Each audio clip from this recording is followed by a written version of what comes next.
They say that the hardest thing you can do is to be alone with your own thoughts. And I just thought I'd take a moment to sit here and see what comes to mind, to give myself the space, the quietness around me, for my thoughts to flow.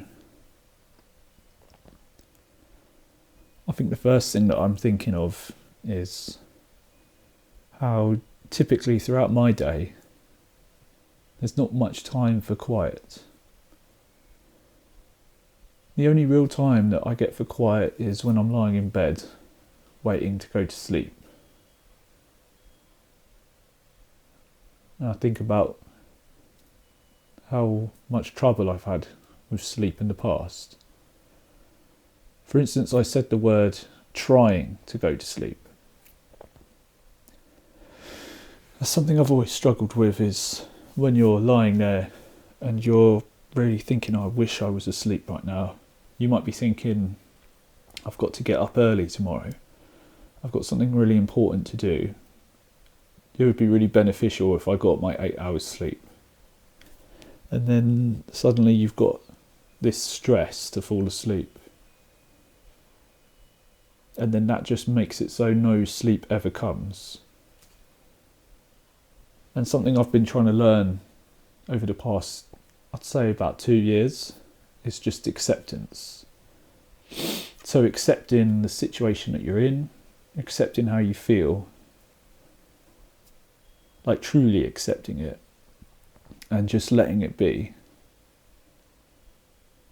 For a while I was going to therapy, and that was one of the major things that the therapist was saying to me.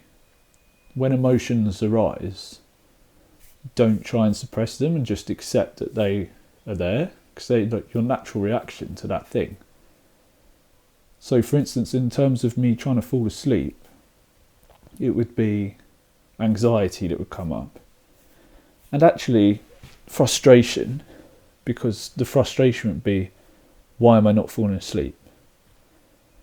Like, I need to fall asleep soon. And then that would just like completely get you out of the mood for sleeping, because now you're just lying there, you're angry, maybe you start tossing and turning, your energy levels have come up. And they say that's the sympathetic nervous system. You're in a sort of not a fight or flight response, but you're more on that end of the energy spectrum, if that makes sense. Whereas you want to be moving towards your parasympathetic nervous system, which is like rest and digest.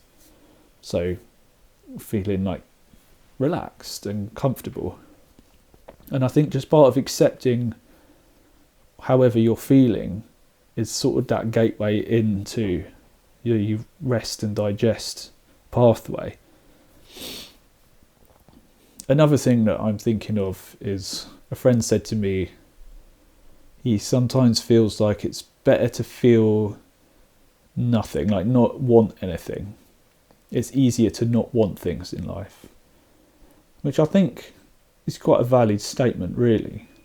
Because if you want something, that could cause you stress. And then when you don't get the thing, leads to a lot of disappointment. So I can see why he would think that not wanting, like it could be easier to just not want something. But then not holding like a desire or a want means you might just not do something.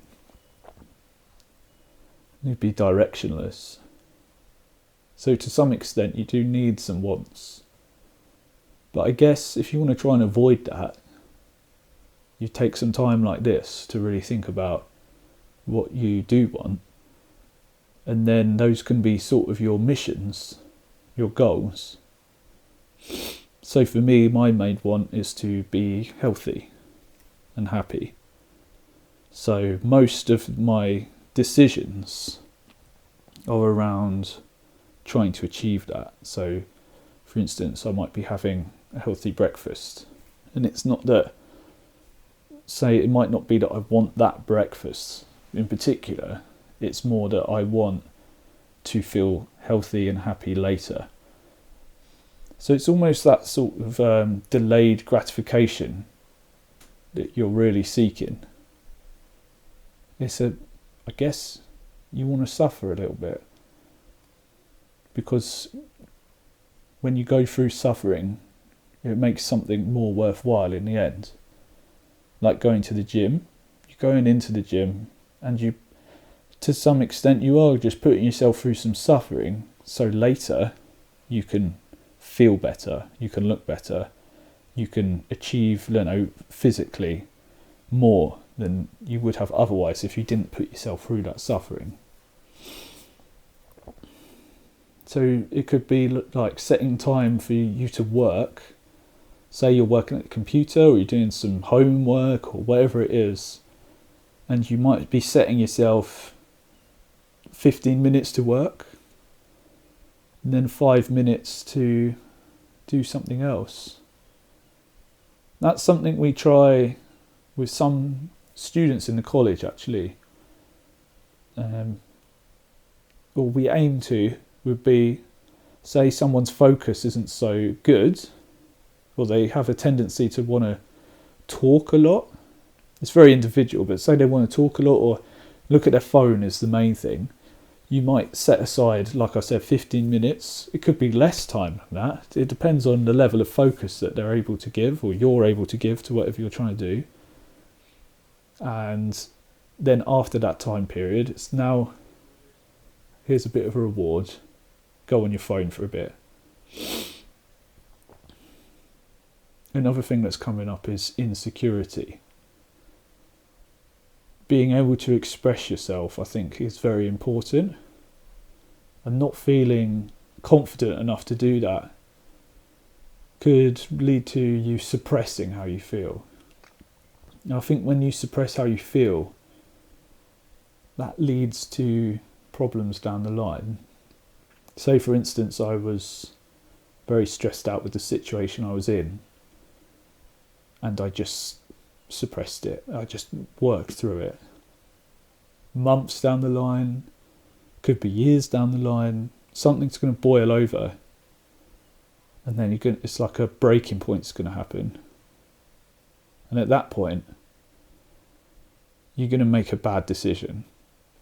So having the confidence to actually express yourself, that could be like I'm trying to do here, which is just talking. I see this as a bit of like a talking therapy, really. Talking to you guys on the internet, even if no one's listening, just talking really is allowing me to sort of work out what's going on in my head, verbalise how I feel, and it might help me get some sort of order in what I'm doing, or be able to express myself to people in person. But I also like that doing this is giving me, like I said, that time to be with my thoughts, because I like to do this when I'm quite secluded, and then that's when I really feel like I can think about how I'm feeling. Because when I'm around other people, I do tend to suppress how I feel. It's like when someone asks, you alright? You just say, yeah, I'm alright, you? Well, that's what I say. I don't just start going on about all my problems. Because if you answered that honestly every time, probably no one would want to really ask you how you're doing in the morning. Imagine you're in the office or something, someone's like, you're right. They're not really asking, how are you? They're just saying like, hello. It's just more of a greeting. And then if you start going into all your problems, it's not really the time or place. But when you're in a one-to-one setting and someone just says, you're right, maybe you could try and just say how you truly feel. It's about picking the time and choosing the right person to express it to. Because you don't want to share, deep issues with someone you don't trust. Because you don't know what they're going to do. Are they going to use that against you? Maybe they might use it against you in the workplace, who knows? I'm not trying to scare you from sharing how you feel. I'm just saying pick your moments. But in a way, am I promoting suppressing how you feel? I don't know. In the workplace, I would say talk to your manager. Because let's just take a little route here. Done some work around obviously like neurodivergence and autism. And if that is something that you've been diagnosed with or you believe you have, speaking to your manager is probably the best thing you can do, because there's something called reasonable adjustments. And what that is if you need something in the workplace, say you find the lighting is just really throwing you off. Maybe it's giving you headaches, or maybe it's like certain smells are too much. You just say to your manager, could I please work in a dimmed environment? Could I wear, earplugs at work? Could I wear headphones? Could I work in a secluded area away from this noise? I think it's becoming more accepted for managers to actually, adapt for you. Or maybe it's a law now, I'm not sure, for them to actually make those changes in the workplace.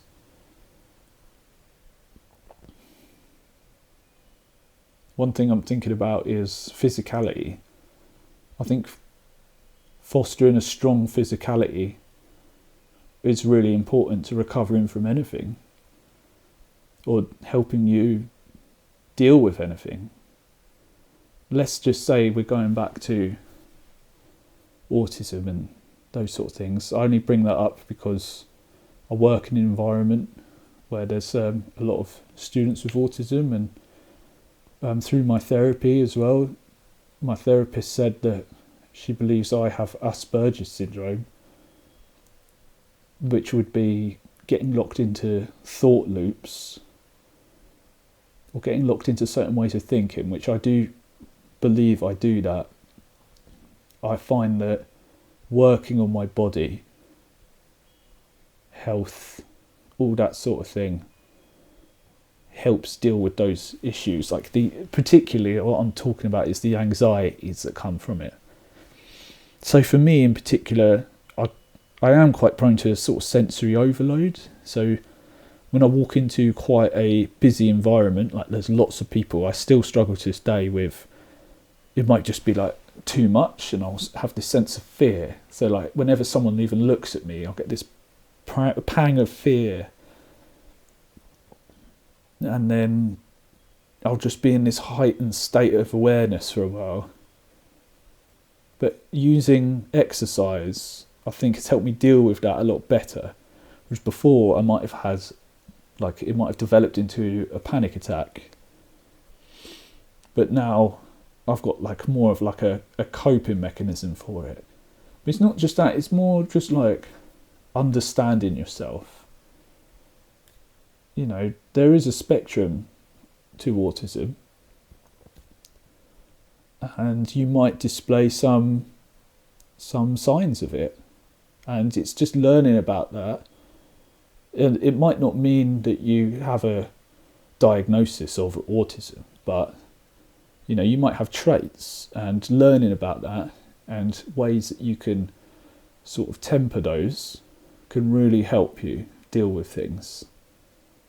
So for instance, I go into work half an hour early and I just sit in the quiet. So after I've been through the atrium, where it's been really noisy, I can have that half an hour to just bring myself back and hopefully try and access that parasympathetic nervous system.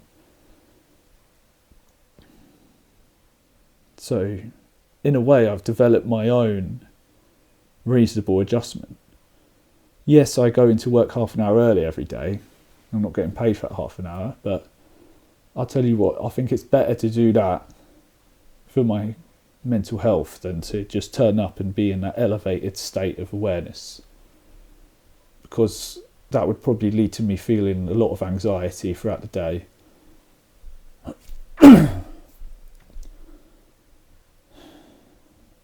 But going back to that strong sense of physicality, yes, confidence.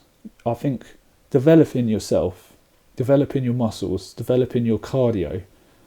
You don't have to do bodybuilding, you could be running, you could be just doing light cardio. But developing those things gives you more confidence in yourself because you have more belief in your abilities. Maybe you're able to walk faster. You know in a situation you could run. Maybe there was an altercation, you'd be able to push someone away. Having this, the sense that you are a strong person, I think is really beneficial.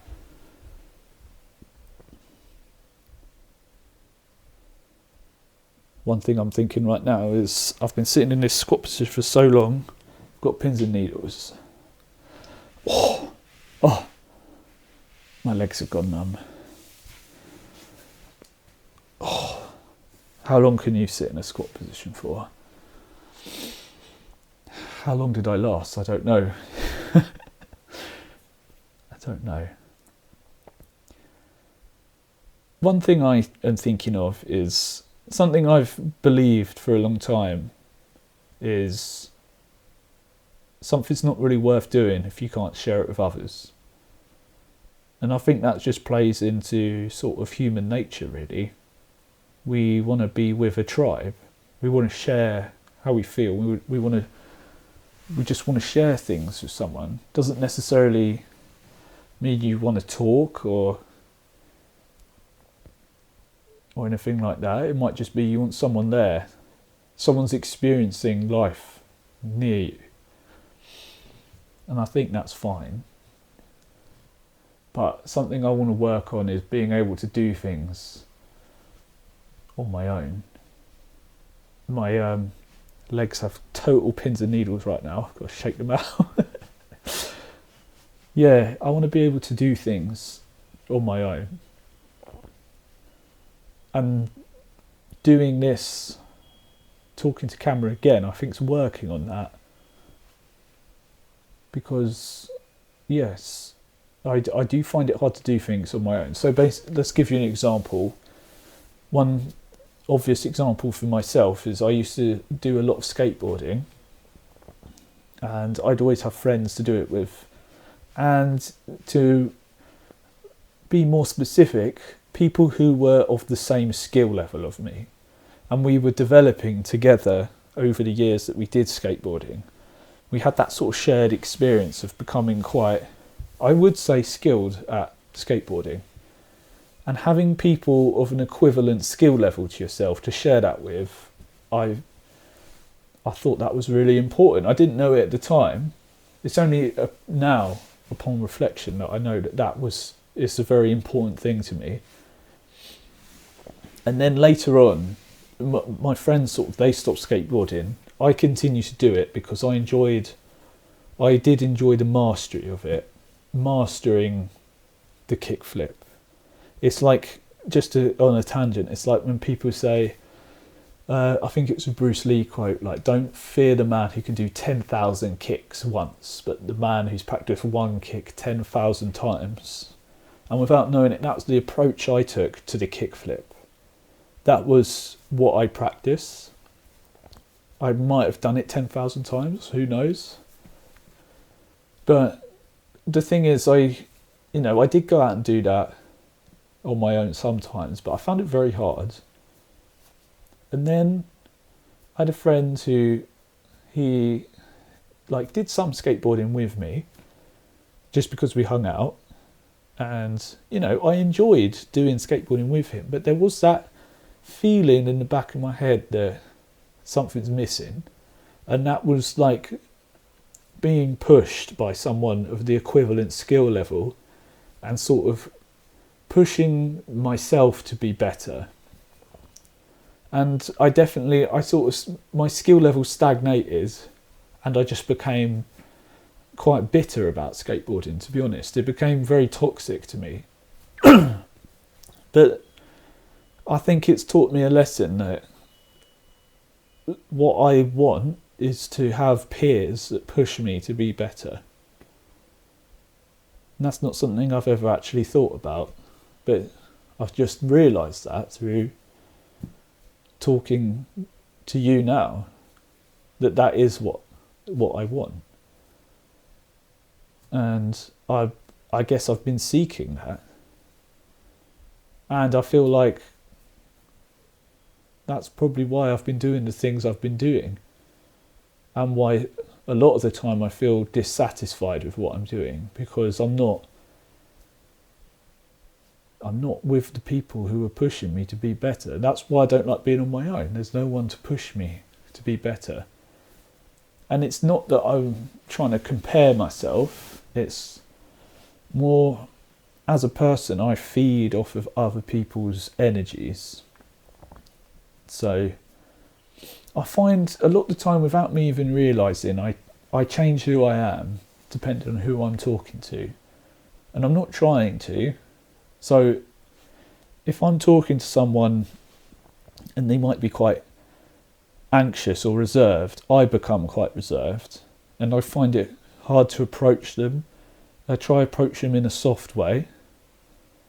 But I find it hard to get conversation going. But then if someone's got quite a lot of energy, they're quite excited, I become quite excited. I directly feed off of what they're bringing to me. And I realise that I think I thrive in groups of three, especially. I am quite bad at holding conversations one-to-one. Depends on how comfortable I am with the person. But in general, I'm not a great one-to-one talker. But when there's three of us, suddenly it's like my energy levels go up to 110%, and I can bring, humour, I can bring confidence, I can bounce off of the two people. But when it's one-to-one, I find it much harder to do that. That's interesting. Yeah, I never thought of it that way.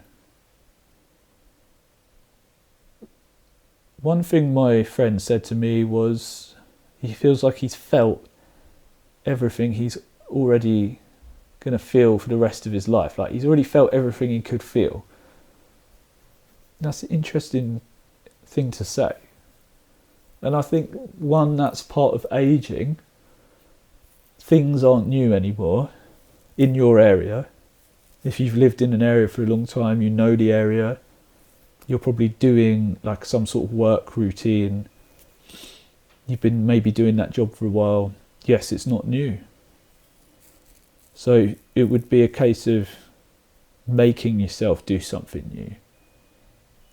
But what this leads me to think is it's really hard to do these things on your own.